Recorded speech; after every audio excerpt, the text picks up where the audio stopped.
मैं देख रहा हूं हॉल खचाखच भरा हुआ है और जितने लोग अंदर हैं उतने लोग बाहर भी खड़े हुए हैं।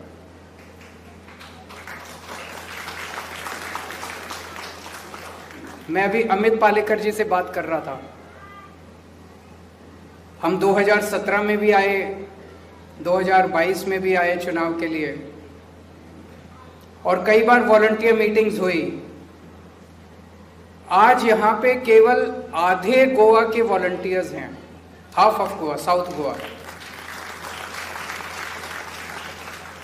2017 और 2022 में जब हम आते थे, पूरे गोवा के वॉलंटियर्स भी इतने सारे नहीं होते थे जितने आज आधे गोवा के वॉलंटियर्स इस हॉल में मौजूद हैं।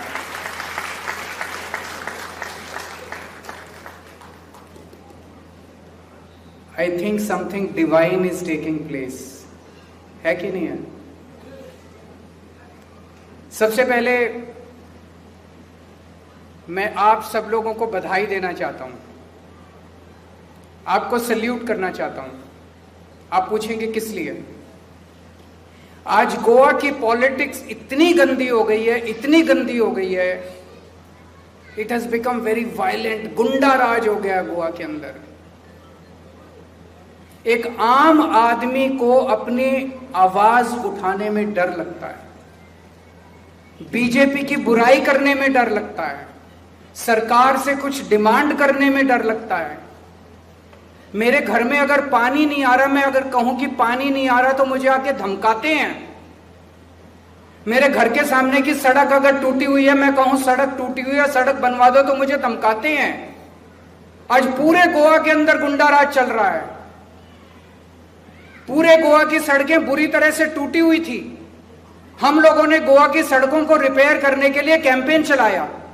आम आदमी पार्टी ने कैंपेन चलाया। घर घर जाके आप लोगों ने एक एक घर में जाके लोगों के सिग्नेचर करवाए। कोई गलत काम किया?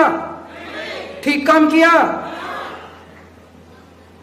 जब हम सिग्नेचर करवा रहे थे मडगांव में, जब हमारे वॉलंटियर्स घर घर जाके कैंपेन सिग्नेचर करवा रहे थे, बीजेपी के गुंडों ने आके उनको धमकाया और उनको सिग्नेचर करवाने से रोका।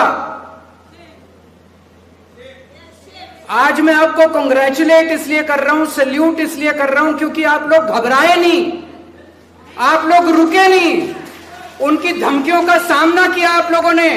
और अगले दिन पूरी आम आदमी पार्टी अपनी पूरी स्ट्रेंथ के साथ वहां गई और सब घरों से सिग्नेचर करा के लाई और बीजेपी बोले हिम्मत है तो आ जाओ।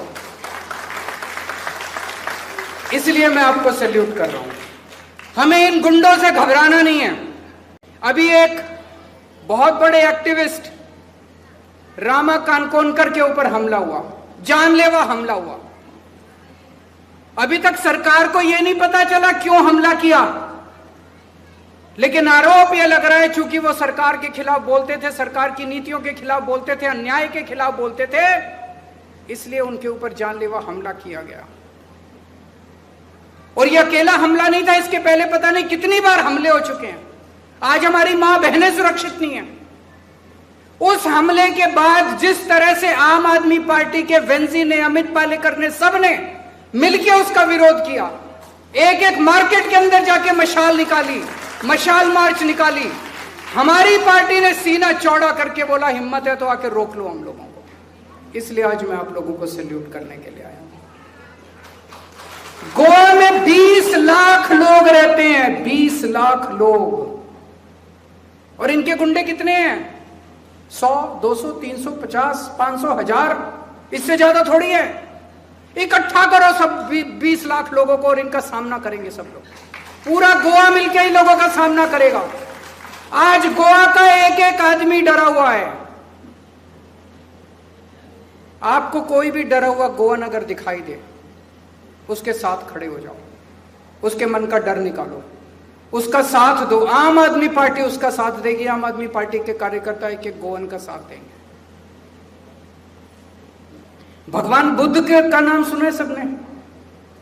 भगवान बुद्ध का नाम सुना है सबने? सिद्धार्थ गौतम, वो एक राजा के बेटे थे। जब वो छोटे बच्चे थे तो एक दिन वो अपने राजघराने में बगीचे में खड़े थे। अचानक ऊपर से एक पक्षी आके गिरता है, उस पक्षी को एक तीर लगता है। तीर लगता है, वो तीर लगने की वजह से पक्षी आके नीचे गिरता है।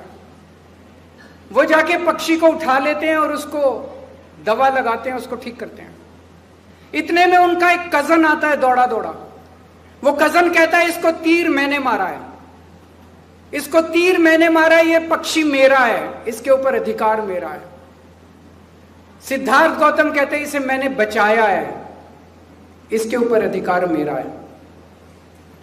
दोनों राजा के पास जाते हैं। कजन कहता है कि इसको तीर मैंने मारा, यह पक्षी मेरा है। सिद्धार्थ गौतम कहते हैं इसे मैंने बचाया, यह पक्षी मेरा है। राजा को कहते हैं कि आप न्याय कीजिए कि पक्षी किसका है। राजा कहते हैं दोनों दूर दूर खड़े हो जाओ। वो दोनों दूर दूर खड़े हो जाते हैं। पक्षी को बीच में रख दिया जाता है और राजा कहता है पक्षी जिसके पास जाएगा पक्षी उसी का है। और पक्षी धीरे धीरे धीरे धीरे चलता चलता सिद्धार्थ गौतम के पास पहुंच जाता है। गुंडागर्दी करने वाले से बचाने वाला ज्यादा बड़ा है। वो कजन कौन था? वो कजन बीजेपी है जो गुंडागर्दी कर रही है। सिद्धार्थ गौतम कौन है? वो आप लोग हैं, आम आदमी पार्टी के वॉलंटियर्स हैं जिन्हें गोवा के लोगों को बचाना है। और वो पक्षी कौन है? गोवा की जनता है जिसके ऊपर गुंडागर्दी कर रही है ये बीजेपी वाले। तो अगर आप गोवा के लोगों के साथ खड़े होंगे, उनकी रक्षा करेंगे, गोवा के लोग अपने आप आपके साथ आ जाएंगे, आपको कुछ करने की जरूरत नहीं पड़ेगी। दूसरी चीज, अभी जिस तरह से आम आदमी पार्टी के वॉलंटियर्स जगह जगह क्लिनिक खोल रहे हैं, ये हमें एक मौका देता है क्लिनिक के जरिए सेवा करने का। हम लोग राजनीति में क्यों आए थे? हम लोग केवल इसलिए थोड़ी आए थे कि बस चुनाव लड़ेंगे, सत्ता में आएंगे, चुनाव लड़ेंगे, सत्ता में आएंगे। आप में से यहां जितने लोग बैठे हैं, इनमें से 90% लोगों को कभी ना बीजेपी से लेना देना था, ना कांग्रेस से लेना देना था। आम लोग हैं आप लोग, हम लोग भी आम लोग हैं। हमारी पार्टी में जितने नेता हैं, 90% नेता आम बैकग्राउंड से आते हैं। कभी हमें ना मेरे पिताजी नेता थे, ना मेरी माताजी नेता थी, ना नाना दादा चाचा ताऊ मामा, कोई मेरा नेता नहीं था। हम लोग आम लोग हैं, इस देश के आम लोग हैं। हम लोग कुछ करने के लिए आए थे, सेवा करने के लिए आए थे राजनीति के अंदर। ये मोहल्ला क्लिनिक जो आपके अलग अलग इलाकों में खुल रहे हैं, ये आपको सेवा करने का मौका देते हैं, बहुत बड़ा मौका देते हैं सेवा करने का, पुण्य कमाने का मौका देते हैं। जब आप इस मोहल्ला क्लिनिक में किसी भी बीमार आदमी को लेके जाते हैं, उसका इलाज कराते हैं, वो आपको आशीर्वाद देता है। जब भी शाम को किसी, आज मान लीजिए कोई इलाज करा के गया, शाम को जब आप उसके घर जाते हैं और उससे पूछते हैं कि आप कैसे हैं, ठीक ठाक दवाई मिल गई, डॉक्टर ने ठीक किया, वो आपको आशीर्वाद देता है, बहुत खुश होता है। और सभी धर्मों में लिखा हुआ है।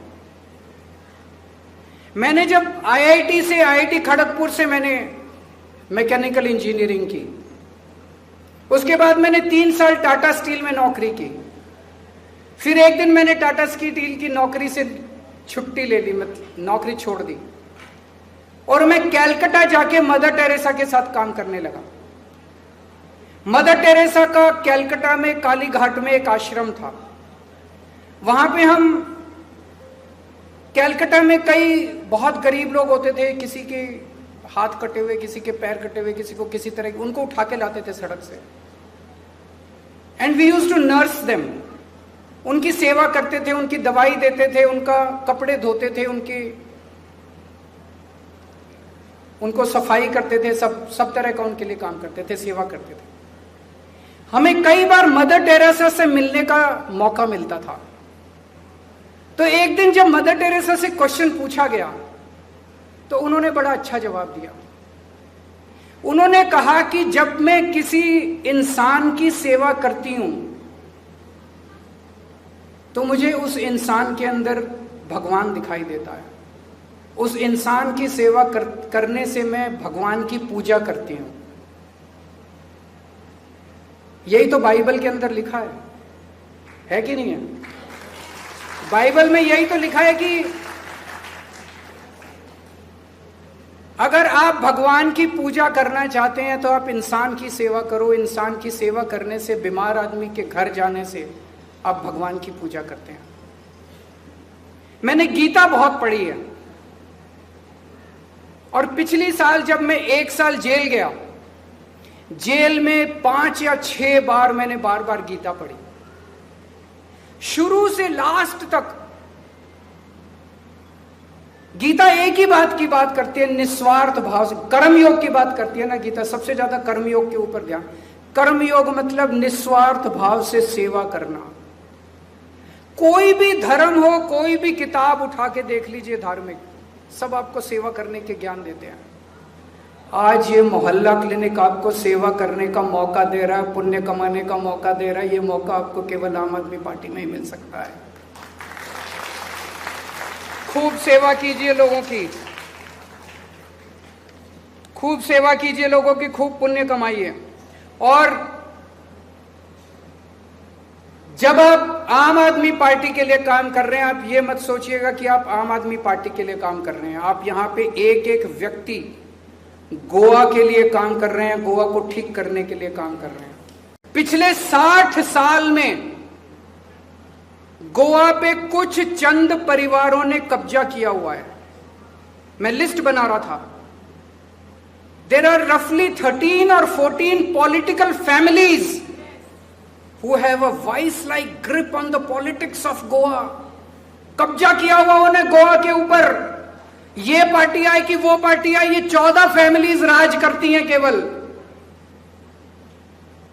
पहले इनके दादाजी चुनाव लड़ते थे, फिर इनके पिताजी चुनाव लड़ने लगे, फिर ये खुद चुनाव लड़ने लगे, इनके बेटे चुनाव लड़ने लगे, इनकी बीवी चुनाव लड़ने लगी, इनका भाई चुनाव लड़ने लगा। ये सारे गोवा के लोग क्या पागल हैं? 20 लाख लोग गोवा के अंदर है, क्या चुनाव लड़ने का अधिकार इन्हीं 14 फैमिलीज को है? आप लोगों को चुनाव लड़ने का अधिकार नहीं है? आपके बच्चे चुनाव क्यों नहीं लड़ते? आपकी बीवी चुनाव क्यों नहीं लड़ती? आपका भाई चुनाव क्यों नहीं लड़ता? आपको टिकट क्यों नहीं मिलती? कांग्रेस कभी आपको टिकट नहीं देगी, बीजेपी आपको कभी टिकट नहीं देगी। केवल आम आदमी पार्टी है जो वेंजी को और क्रूज को टिकट दे सकते हैं, जिनका ना बाप नेता था, ना भाई नेता था, ना दादा नेता था। इन फैमिलीज ने गोवा के सारे रिसोर्सेज पे कब्जा कर लिया है। सारे बिजनेस इनके हैं, माइनिंग का बिजनेस इनका है, इलीगल कंस्ट्रक्शन इनका है, सारे गवर्नमेंट कॉन्ट्रैक्ट्स इनको मिलते हैं, चाहे बीजेपी में हो, चाहे कांग्रेस में हो, चाहे ऑपोजिशन में हो, चाहे रूलिंग में हो, सारे कॉन्ट्रैक्ट्स इनको मिलते हैं। जमीन सारी इनकी है, सारे ठेके इनके हैं, सब कुछ इनका है। मैं आज आपसे पूछना चाहता हूं, गोवा की सरकार के ऊपर किसका कंट्रोल होना चाहिए? गोवा के लोगों का कि इन फैमिलीज का? जोर से बोलिए। गोवा के रिसोर्सेज के ऊपर किसका कंट्रोल होना चाहिए? गोवा के लोगों का कि इन फैमिलीज का? गोवा के रिसोर्सेज आपके लिए इस्तेमाल होने चाहिए। गोवा के नेचुरल रिसोर्सेज, पहाड़, जंगल, सारे नदियां, जितने भी रिसोर्सेज हैं, सारे आपके लिए, आपके बच्चों के लिए स्कूल बनने चाहिए, आपके फैमिली के लिए अस्पताल बनने चाहिए, सड़कें बननी चाहिए, बिजली आनी चाहिए, पानी आना चाहिए, उसके लिए खर्च होना चाहिए। इस सारा लूट लिया इन कुछ फैमिलीज ने, और इनको आप लोगों से कुछ लेना देना नहीं, किस इनको केवल पैसे कमाने हैं। ये चुनाव 2027 का चुनाव is going to be critical. ये चुनाव केवल पॉलिटिकल पार्टी बदलने वाला चुनाव नहीं होगा। एक बार कांग्रेस, एक बार बीजेपी, एक बार कांग्रेस, एक बार बीजेपी। ये चुनाव सिस्टम बदलने का चुनाव होगा। इस सिस्टम को बदलना है। बीजेपी और Congress are a part of the same system. BJP और कांग्रेस एक ही सिस्टम है। कुछ फैमिलीज इधर है, कुछ फैमिलीज इधर है, इनके जॉइंट बिजनेस चलते हैं। जॉइंट बिजनेस है कि नहीं है? जॉइंट बिजनेस चलते हैं इन लोगों के। हमें बेवकूफ बनाते हैं, कहते हैं इस बार बीजेपी हार गई, इस बार कुछ नहीं हारता, ये सिस्टम काम करता रहता है। इस बार ये सिस्टम बदलना है, उसके लिए आपको काम करना है। So when you work for Aam Aadmi Party, be very clear, you are not working for Aam Aadmi Party, you are working for Goa. Goa का सिस्टम बदलने के लिए आप लोग काम कर रहे हैं, आपको काम करना है।